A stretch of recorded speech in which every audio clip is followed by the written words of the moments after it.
Hey, what's going on with shipping? Sal Mercogliano here. It is Thanksgiving in the United States, and I thought I'd give you the 5 reasons I'm thankful this year for U.S.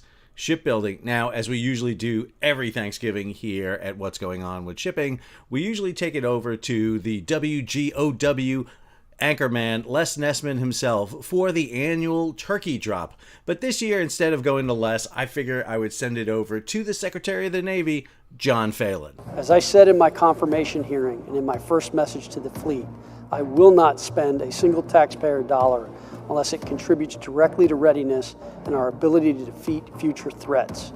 Every dollar we save must go back into readiness. To keep that promise and meet this moment, we are reshaping how the Navy builds and fields its fleet. Today, I can announce the first major public action in this reshaping. Well, hang on there a second, Mr. Secretary. Before we jump into your big Thanksgiving announcement, which I assure you is going to be fantastic for the history of the Navy and build upon this great Thanksgiving Day of American shipbuilding, let's take a look at stories leading up to this announcement. I think it'll be really good to kind of set the mood for the announcement that Secretary Phelan is about to give us.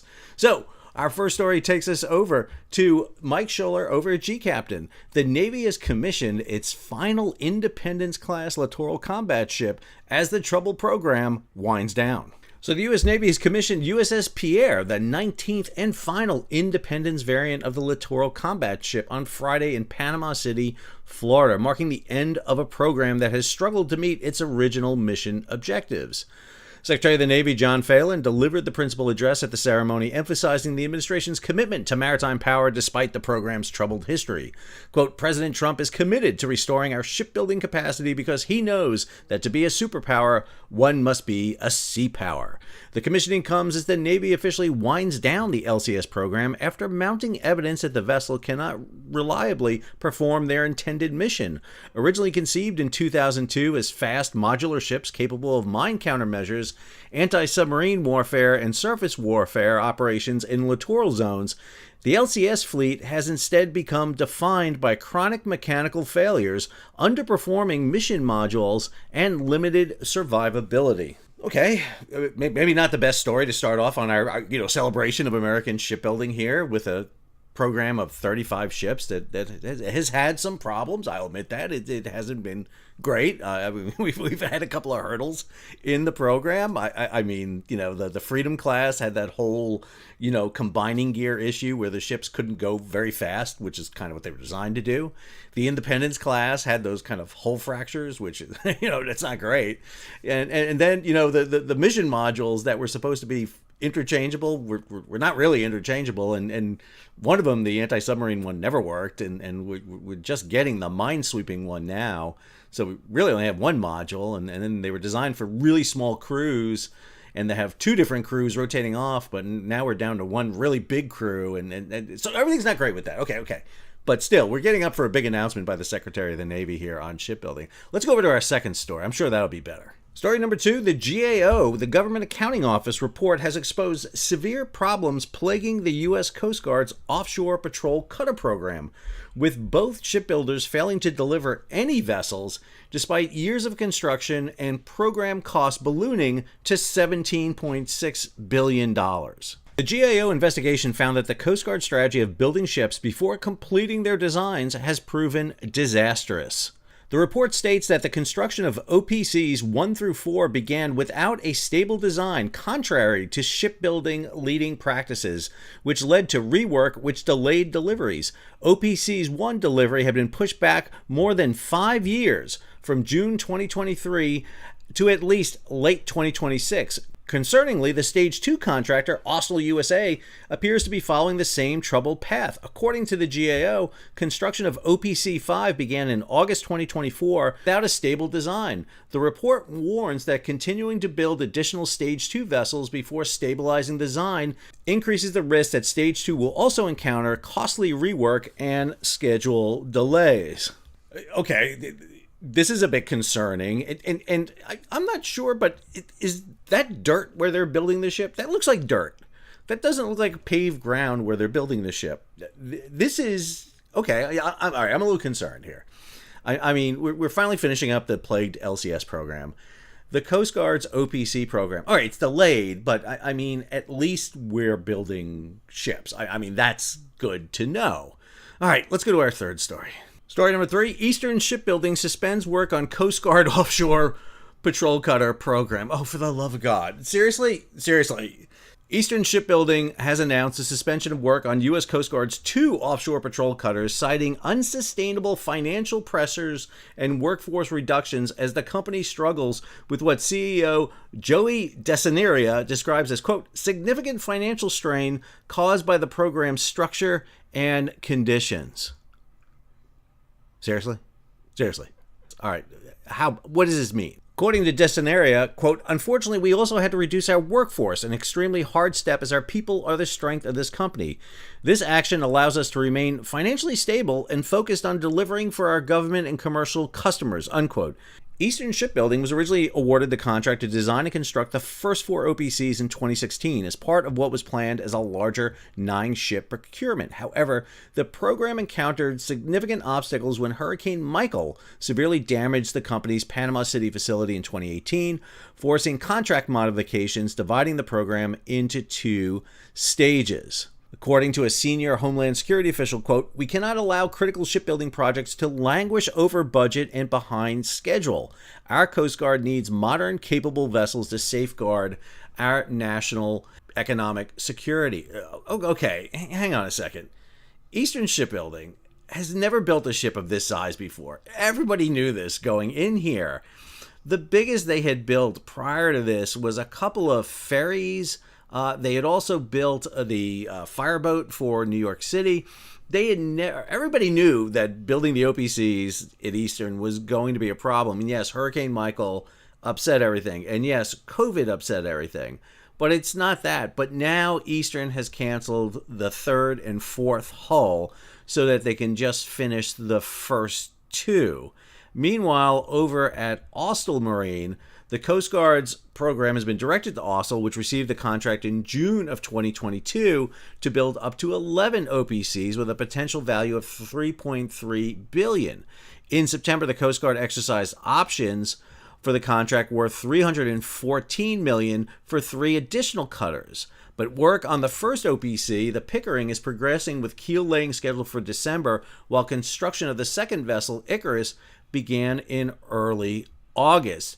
The goal is to procure 25 ships. I'm beginning to wonder if we're going to get any ships right now. This is not good. I mean, we're not doing great here. I'll admit that right off the bat. Things are not looking good. But again, we're building up here to Secretary Phelan's announcement, which is going to be great because it's Thanksgiving and you would want to announce something great on Thanksgiving. All right, let's go to story number 4.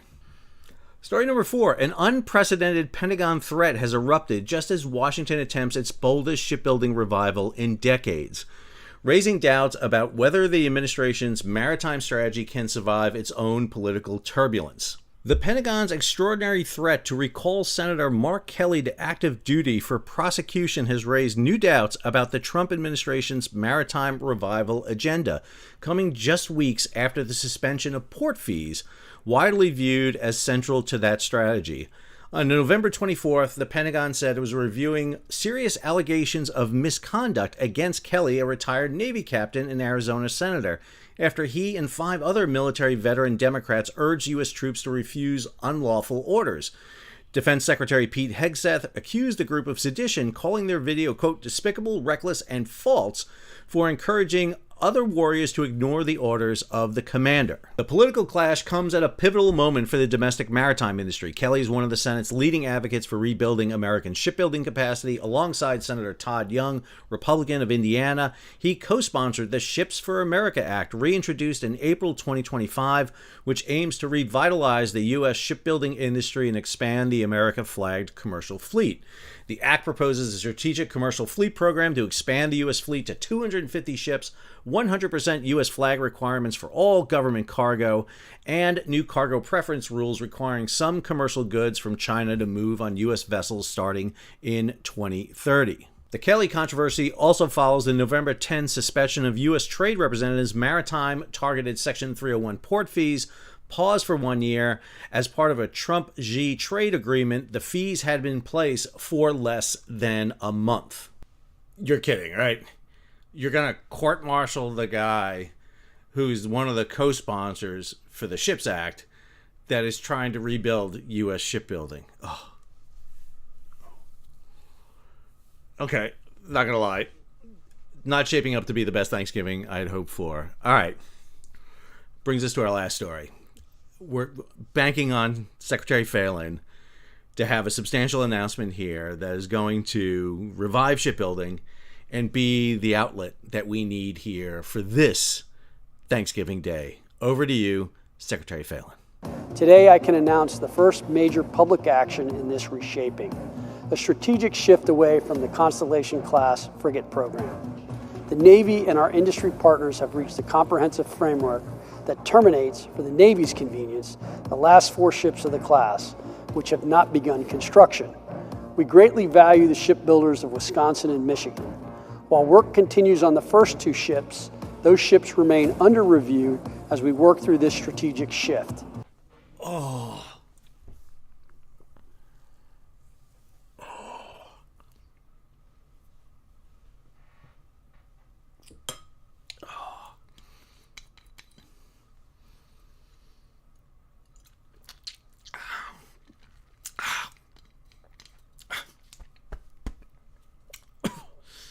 May need to keep this close by. So, the U.S. Navy has decided to cancel construction of the Constellation-Class, canceling the last 4 ships, only building 2 ships, just to keep Fincantieri afloat long enough until we can figure out another type of ship that we can be built. Just to remind everybody of the Constellation-Class, this frigate was supposed to be the kind of building block between the Littoral combat ships and the Arleigh Burke-class destroyers. It was designed to fill that mission role for escorting ships, really being a jack of all trades, for a vessel just short of what we needed an Arleigh Burke destroyer for. Because understand, while we're still building Arleigh Burke destroyers in Pascagoula and Bath Iron, we're going to start retiring them at a rate faster than we're building them, which means we're going to lose more ships. And without building the frigate, which was a French-designed Frem frigate, the concept of the frigate was that we'll buy a design off the shelf and it'll be faster to build. However, what happened was the Navy Sea Systems Command decided to change 85%. Yes, 85% of the design, which means that you might as well have designed a brand new ship because nothing has really been done on it. The first ship was slated for delivery in April 2026. That is 6 months from now. The new delivery date is April, not 2026, 2027. Not 2028, you guessed it. April of 2029. A 36-month delay is in it. And the only reason we're building 2 of the ships has got to be to keep Fincantieri afloat. That's the only thing I can think of. Now, if we were building, I don't know, lake freighters up on the Great Lakes to replace the 40 to 50-year-old Great Lakes vessels that are up there, maybe they would have some shipyard work to do. But instead, we're just absolutely building. Oh, God. I just wanted a nice Thanksgiving. All I wanted was a nice Thanksgiving. I'm sorry. I tried to give you a nice Thanksgiving. Let's go back over to the turkey drop. One just went through the windshield of a parked car. This is terrible. Cars running around pushing each other. Oh, my goodness. Oh, the humanity.